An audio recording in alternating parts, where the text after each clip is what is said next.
Baiklah, Assalamualaikum warahmatullahi wabarakatuh. Mohon izin teman-teman, bukan bermaksud menggurui, tapi ingin berbagi tentang apa yang saya tahu, yang harapan saya itu dapat membantu teman-teman dalam memahami bagian fundamental dari pemrograman, begitu. Nah, nanti setelah teman-teman itu bisa tahu yang ini, nah kedepannya itu akan lebih mudah ya, karena ini sudah duduk. Nah, kita eh, pasti yang kayak gini ini jarang sekali ya ketemu di internet, karena ini juga saya temukan itu bukan di internet ya, yang seperti ini. Jadi ini adalah sebuah challenge yang mana terdiri dari angka-angka seperti ini ya. Nah, itu nanti teman-teman itu bisa membuat seperti ini juga. Nah, ini kan ada tombol-tombol nih. Secara langsung saja, ketika angka-angka ini di sini, ya, tombol sort ini ditekan, nah dia akan nge-sort satu baris ini. Kalau ini ditekan, nah di bawahnya, dan begitu seterusnya. Oke. Nah, ketika ini ditekan, nah dia ke bawah. Nah, ke bawah, ke bawah, dan ke bawah. Oke. Kalau digabungkan, misalnya ini ditekan, ya perhatikan angka 2 di sini, tekan yang ini, oke, angka 2-nya pindah ke sini, tekan yang ini, oke, angka 2-nya sudah pindah ke sini. Ditekan yang ini, angka 2-nya ya pindah ya. Nah, oke. Nah, dia bisa begitu. Nah, dia bisa juga itu nanti memutar ya, memutar. Berapa kali dia kita ingin putar, misalnya 1, masukkan angka 1, angka 1-nya di sini kan, kita putar sekali, pindah ke bawah. Oke. Kalau kita masukkan misalnya 2 kali, berarti dia akan memutar 2 kali. 1 kan, kalau pertama ke sini, diputar lagi, berarti dia akan ke sini angka 1-nya. Oke. Nah, ke sini. Begitu juga dengan yang right ini. Dia juga akan memutar ke kanan. Kita coba bikin 2, berarti dia akan ke sini. 1, 2, nah dia akan ke sini lagi. Oke. Nah, begitu ya. Kita mulai dari mana? Kita mulai dari sini ya, seperti yang dibagikan oleh Mas Aryo tadi. Mungkin ini penjelasan tentang soalnya ya. Itu nanti codingannya itu cukup kompleks ya, teman-teman. Tapi di sini adalah teorinya yang akan teman-teman pelajari.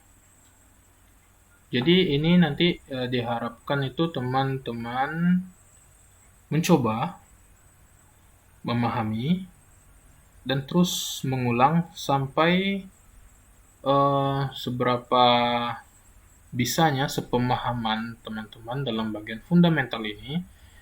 Nah, nanti itu akan kita bahas bareng-bareng ya. Nah, nanti itu di sini teorinya begini. Ya, ini array yang terbungkus di dalam array ya.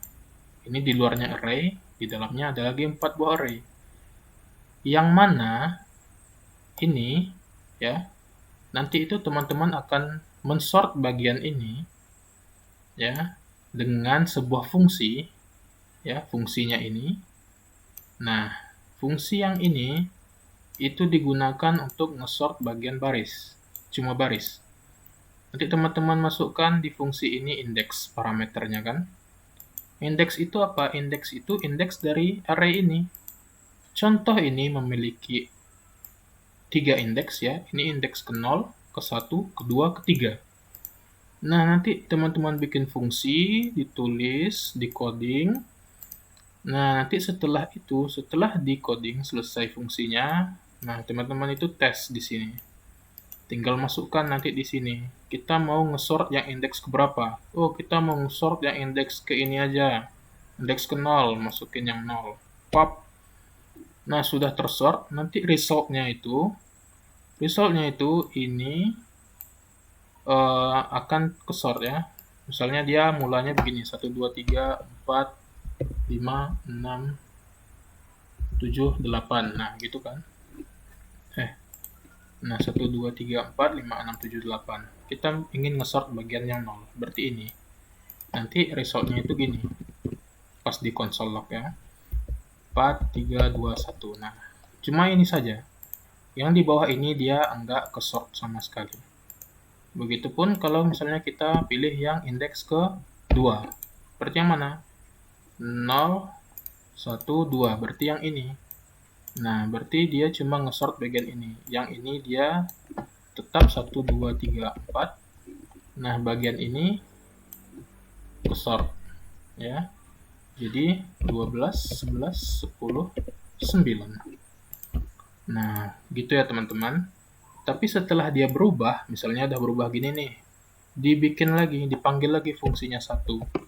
Nah, ini dia nggak akan berubah. Ini dia tetap begini, tapi yang indeks ke 1 jadi berubah gitu. Jadi 8, 7, 6, 5. Nah, gitu. Itu yang untuk fungsi pada bagian baris. Sekarang fungsi pada bagian kolom. Nah, untuk ini. Untuk yang bagian kolom ini, misalkan begini, ya, kan ada 1, 2, 3, 4, 5, 6, 7, 8, 9, 10, 11, 12, 13, 14, 15, 16. Nah, kan ini array-nya tadi nih. Nah, untuk bagian bawah itu bagian ininya aja.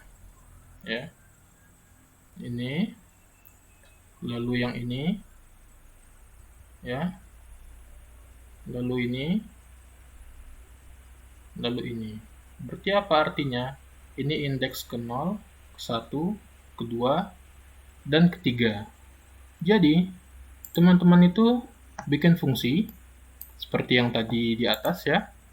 Nah, di fungsi yang untuk bagian kolomnya itu dimasukin juga indeksnya kan. Ini indeks nih. Masukin lagi parameternya. Oh, mau ngeganti yang indeks ke 0. Kita lihat indeks ke 0 yang mana? Oh, yang ini nih. Nah, berarti kan kita bikin indeks ke 0. Jadi resultnya, nah resultnya itu gimana? Resultnya itu begini.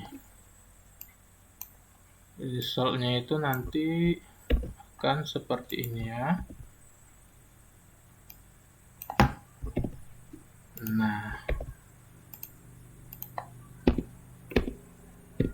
ini kan bagian 0 nih. Ini 0. Ketika dipanggil fungsinya, dia akan berubah. 1 yang di atas itu pindah ke bawah. 5 yang 5 pindah ke sini. Ya, 9 pindah ke sini. Dan 13 naik ke atas. Nah, jadi dia pindah yang seperti ini. Nah, dia nge-sort ini ke atas. Begitupun kalau kita mau bikin yang indeks ke 2 misalnya. Berarti yang mana? Yang ini. 0, 1, 2. Nah, bagian ini ke atas. 15, 11, 7, 3. Nah, yang ini. 15, 11, 7, 3. Berarti 15 ke atas. 11 itu ke nomor 2 ya. 15 ke sini, 11 ke sini, 3 ke bawah, dan 7 ke sini gitu. Nah, jadi hasilnya itu seperti ini. 15, 11, ya, 7.